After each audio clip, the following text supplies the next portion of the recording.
हाँ तो कल पढ़ा हमने रदरफोर्ड थ्योरी लो और रिजल्ट आता है n is equal to n naught e power minus lambda t n active nuclei at t time right n naught initial active nuclei lambda decay constant e exponential function math वाले बच्चे बढ़िया जानते होंगे इसको और t हो गया instantaneous time. ठीक है तो जैसे हमारे पास कोई भी सैंपल है उसमें इनिशियल न्यूक्ली कितने हैं इनिशियल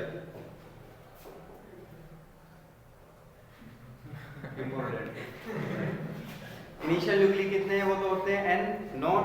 ठीक है और तुम जानते हो डीके डीके का मीनिंग क्या समझते हो एक न्यूक्ली किसी दूसरे न्यूक्ली में कन्वर्ट हो रहा होता है। ठीक है तो t टाइम बाद n बचते हैं जो अभी कन्वर्ट नहीं हुए हैं और n lambda decay constant t instantaneous time. तो आज का हमारा जो टॉपिक होने वाला है वो है लैम्डा। इसको डिफाइन करेंगे लैम्डा क्या है। ठीक है यानी कि डीके और डिसइंटीग्रेशन कांस्टेंट क्या बोलते हैं इसको डीके कांस्टेंट और डिसइंटीग्रेशन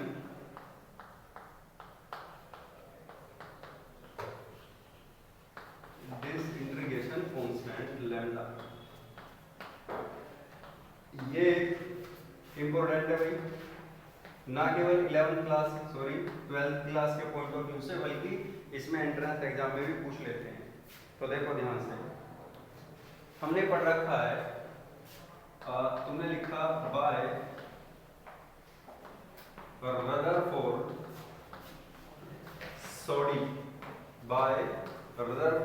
सोडी लॉ।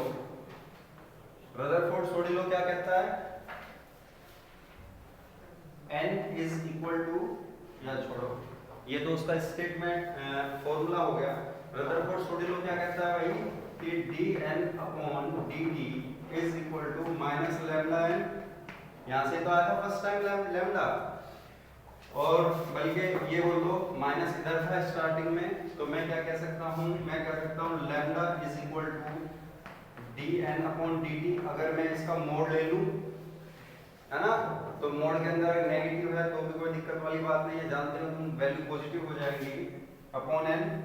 एनी प्रॉब्लम बोलना पड़ेगा अपने पर्सनल मुंह से ठीक is equal to implies that lambda equal to अच्छा डागर की आ गए तो डागर की इधर भेज दूं छोड़ो चलने दो यहां पर आ गए। इसको क्या लिख सकते हो dn upon n upon dt बोल सकते हो इसको बोल सकते हो कि नहीं yes. अब ये क्या है ये rate of decay per atom नहीं है भाई कभी भी जब कोई वैल्यू अपॉन में आती है तो उसको रेट बोलते हैं। जैसे वेलोसिटी क्या होता है the rate of change in displacement. ऐसे से क्या बोल दोगे रेट ऑफ डीके ये डीके हो रहा है वो भी किसका पर एटम तो इसे क्या बोल दोगे rate of decay per atom बोल दो या पर न्यूक्लियस बोल दो क्योंकि अपॉन में कौन है न्यूक्लियस है n है और n क्या है नंबर ऑफ न्यूक्लियस और नंबर ऑफ एटम जितने एटम उतने न्यूक्लियस। तो ये हो गया rate of decay per atom. Rate क्यों बोल रहा हूं मैं क्योंकि अपॉन में क्या आ रहा है dt आ रहा है तो रेट तो बन गया अपॉन में dt आने की वजह से और पर एटम क्यों बोल रहा हूं मैं क्योंकि dn को तुम n से डिवाइड कर रहे हो।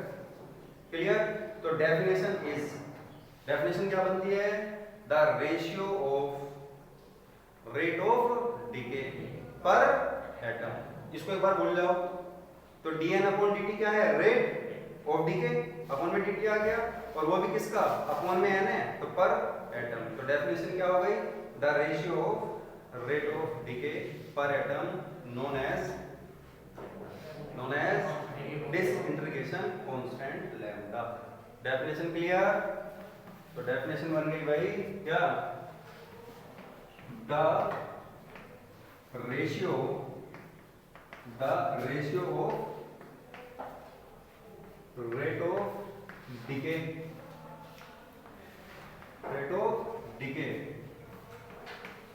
पर atom. Clear? The ratio of rate of decay per atom is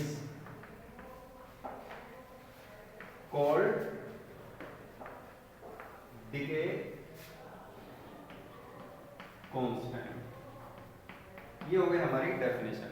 इसकी यूनिट ध्यान से देखना जरा। dn क्या है? नंबर है, नंबर यूनिटलेस होता है, n यूनिटलेस होता है और अपॉन में dt मींस टाइम है। तो unit of lambda is second inverse. याद रखोगे? पिक्चर अभी बाकी है, रुक जाओ। एक स्टेटमेंट तो ये हो गया। अब इसी चीज को पढ़ दें दूसरे एंगल से। इतना खत्म, इतना लिख दोगे तो पूरे पूरे नंबर बनते हैं, लेकिन फिर भी हम इसे दूसरे एंगल से और देखते हैं। अगेन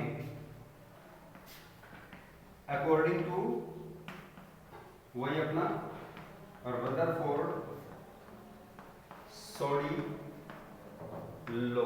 रदरफोर्ड सोडी लॉ का जो मैथमेटिकल फॉर्म है वो है n = n0 e की power minus lambda t। Agree और नॉट? n = n0 e की पावर माइनस लैम्डा t होता है। अब लेट मैंने t को एज्यूम कर लिया है 1 लैम्डा। जस्ट इमेजिन, एक बार मान लो ऐसा हुआ। मैंने t को क्या एज्यूम कर लिया? 1 लैम्डा। देन अगर ये बात सही है तो देखिए n = क्या हो गया? n0 e -1। एग्री? क्योंकि t को तुमने क्या एज्यूम किया? 1 लैम्डा। तो t की जगह 1 लैम्डा रखोगे, लैम्डा से लैम्डा कैंसिल, क्या है? -1, राइट? ओके। अब n = n0 e, और e क्या होता है? एक्सपोनेंशियल। और मैथ वाले बच्चे बेहतर समझेंगे इस बात को। इसकी वैल्यू क्या होती है? क्या कोई मुझे सुन पा रहा है? अरे मैथ वालों मुझे सुन पा रहे हो? Can you hear me? Yes, sir. Okay. What is the value of e? नील बटे सन्नाटा। क्या होती है? नील बटे सन्नाटा। ठीक है, याद रखना। नलायक 2.718। तो हमारे पास देखो दो रिजल्ट आते हैं। क्या क्या? या तो ये समझ लो, या 1/2.718 को अगर मैं डिवाइड करता हूं तो आंसर मिलेगा मुझे 0.37 अप्रोक्सीमेट n0। ऐसे कह लो, अरे 1 को इससे डिवाइड कर दो तो ये रिजल्ट आएगा। या फिर ये कह लो n = अगर मैं इसको परसेंटेज के फॉर्म में लिखना चाहूं तो n0 37%। एग्री? बोलना पड़ेगा। हो गया? तो अब देखो हम इसे क्या कह सकते हैं। हम कह सकते हैं decay constant is reciprocal of that time। Reciprocal ही तो है। मतलब पहले बस सुनो, डेफिनेशन बाद में दूंगा। लैम्डा को मैं डिफाइन कर रहा हूं एक दूसरे एंगल से, और वो एंगल क्या है कि लैम्डा उस टाइम का रेसिप्रोकल है। लैम्डा उस टाइम का रेसिप्रोकल है जिस टाइम में जो हमारे एक्टिव न्यूक्ली है ना वो केवल 37% रह जाते हैं अपने इनिशियल न्यूक्ली के। क्लियर? तुम क्या समझ रहे हो? लगातार डीके हो रहा है, समझ रहे हो? हमारे पास पहले 1000 एटम थे, डन, उनमें डीके स्टार्ट हो गया। पहले 1 तो 99 बच गए, 999 बच गए, फिर दूसरा डीके हो गया 998 बच गए। ऐसे लगातार चलता जा रहा है प्रोसेस। समझ पा रहे हो? तो अब क्या होगा, एक टाइम ऐसा भी तो आएगा जब एक्टिव न्यूक्ली कितने परसेंट बच जाएंगे? केवल 37%। किसके? इनिशियल न्यूक्ली के। लेकिन ये सब कुछ कैसे आया? ये सब कुछ तभी तो आया जब तुमने लैम्डा को 1/t एज्यूम किया, या t को 1/λ एज्यूम किया। एक मतलब तो है भाई, ये तभी तो आया जब तुमने लैम्डा को 1/t एज्यूम किया। तो लैम्डा किस टाइम का रेसिप्रोकल है? लैम्डा उस टाइम का रेसिप्रोकल है जब हमारे पास एक्टिव न्यूक्ली 37% बच जाते हैं। किसके? इनिशियल न्यूक्ली के। तो definition is decay constant is reciprocal of that time in which active nuclei remains only 37% of initial nuclei. Clear है क्या? Definition clear? बोलो. decay constant is reciprocal of that time. कौन सा time? in which active nuclei remains only 37% of initial active nuclei. That's all. तो ये भी एक angle है डीके कांस्टेंट को समझने का, पढ़ने का. डन.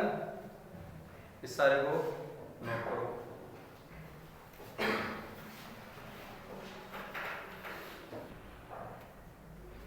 चलो तो अब इसकी डेफिनेशन लिख देते हैं. इसको रफ कर देता हूं मैं इधर.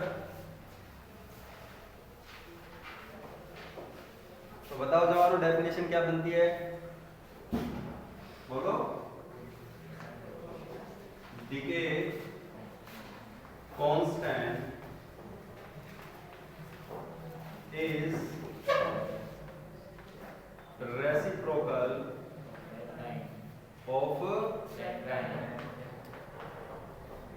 that time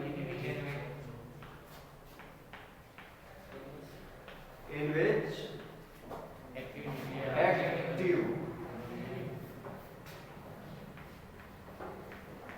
active nuclei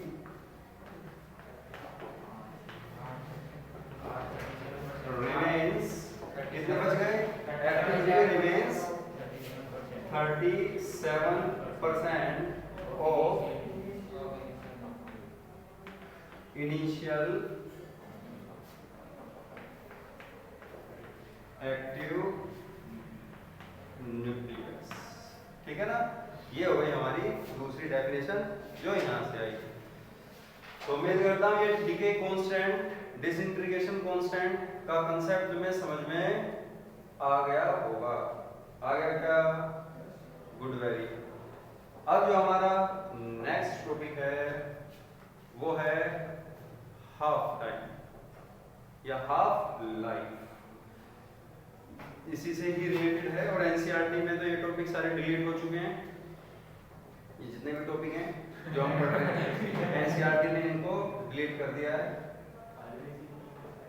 तो आरबीएससी तो क्या कर देगी क्या पता, लेकिन अभी तक तो डिलीट हुए नहीं है तो पढ़ना पड़ेगा.